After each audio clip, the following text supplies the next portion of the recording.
అమ్మమ్మల కాలం నాటి చారు. చింతపండు చారు అంటాము, కొన్ని ప్రాంతాల్లో బెల్లం చారు అంటారు దీన్ని. ఇంకా దీనికి కాంబినేషన్ మా చిన్నప్పుడు ఎండుమిర్చితో చేసిన కొబ్బరికాయ పచ్చడి. ఈ రెండు కలిపి తింటే ఉంటుంది, అబ్బో భలే ఉంటుంది. కానీ ఇప్పుడైతే చేయలేదు. కానీ ఇంకా చారు అనేటప్పటికి ఆమ్లెట్ లేకపోతే నాన్ వెజ్ ఫ్రైలు ఏమిటి ఉంటాయి కదా, గుడ్లు చారు ఉన్నాయన్నమాట ఇంట్లో, అంటే చిన్న చిన్న గుడ్లు, వాటిని ఫ్రై చేస్తాము. ఇంక ఈ రెండు కలిపి తింటే ఉంది సూపర్, చాలా బాగుంది. ఈ చారుకి ఎక్కువ ఇంగ్రీడియంట్స్ ఏముండవు, అంటే ఏం వేసుకోం, బాగా ఓల్డ్ రెసిపీ అనమాట, చాలా సింపుల్గా అయిపోద్ది. ఇంకా దీనికోసం చారుకి ఎన్ని వాటర్ కావాలో అన్ని తీసుకుంటాం. మెజర్మెంట్స్ ఏం చెప్పట్లేదే, ఎందుకంటే చెప్పినా ఒకసారి అర్థం కాదు. మన టేస్ట్కి తగినట్టు ఉప్పు కారాలు వేసుకోవడమే. పుల్లగా ఉన్న చింతపండు వేసుకున్నాము, పసుపు, కారం, ఉప్పుగళ్ళు వాడితే చాలా టేస్ట్గా ఉంటుంది.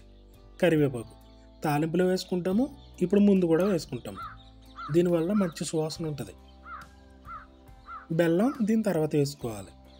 చూసారా, తక్కువ ఇంగ్రీడియంట్స్, అందుకని ఎక్కువసేపు ఏం మరిగించే అవసరం లేదు. లెవెల్గా వేసాం కదా వాటర్, ఒక రంగులు తగ్గితే చాలు, అంటే అంతసేపు మరిగిస్తే చాలు. చూసారా ఎంత సింపుల్గా అయిపోయిందని.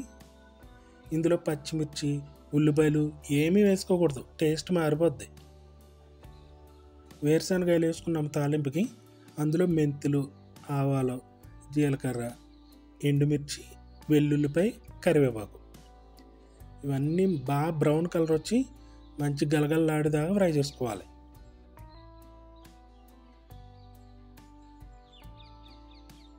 చూడడానికి అంత సింపుల్గా ఉంది, కానీ ఉట్టిగానే గ్లాసులో పోసి తాగేస్తాము, అంత టేస్ట్గా ఉంటుంది ఈ చారు. ఇంకా తాలింపు పెట్టేసుకోవడమే. చూసారా ఎంత సింపుల్గా అయిందని. ఇంకా వెంటనే అదే ముగుట్లో వేరుశనగ ఆయిల్ వేసుకున్నాము, ఫ్రై చేసుకుందాం. ఇంకా కొంచెం ఆయిల్ ఎక్కువే పడుతుంది. ఉల్లిపాయ, పచ్చిమిర్చి అవి లైట్గా ట్రాన్స్పరెంట్ కలర్ వచ్చిన తర్వాత అల్లం వెల్లుల్లి పేస్ట్, అది పచ్చివాసన పోవాలి. ఆ తర్వాత గుడ్లు సేరు, ఇందులోనే లివర్ ఉంది, కందనకాయ కూడా ఉంది, అవి చిన్న చిన్నగా కట్ చేశాను అనమాట.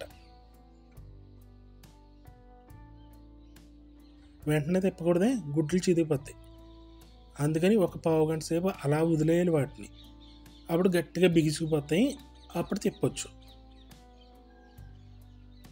ఫ్రై చేస్తున్నాం కదా, వాటర్ ఎక్కడ తగలదు కాబట్టి సాల్ట్ వేసాము, అదే ఉప్పుగళ్ళు వాడితే కరగదు. కారం, పసుపు, మంట బాగా తగ్గించి ఫ్రై అవనివ్వాలి. ఆ తర్వాత వెల్లుల్లిపాయ, ధనియాలు, గసగసాలు, జీలకర్ర ఇవి కలిపి నూరింది రోట్లో నూరుకున్నాము, అది వేసుకుని లాస్ట్లో కరివేపాకు వేసుకుంటాము. ఆయిల్లో ఫ్రై చేస్తాం కదా, ఎంత బాగుంటుందో, చాలా టేస్ట్గా ఉంటుంది. చూసారా, రెండు చాలా సింపుల్గా అయిపోయినాయి, మరి తింటే ఉంటుంది, చాలా బాగుంటుంది.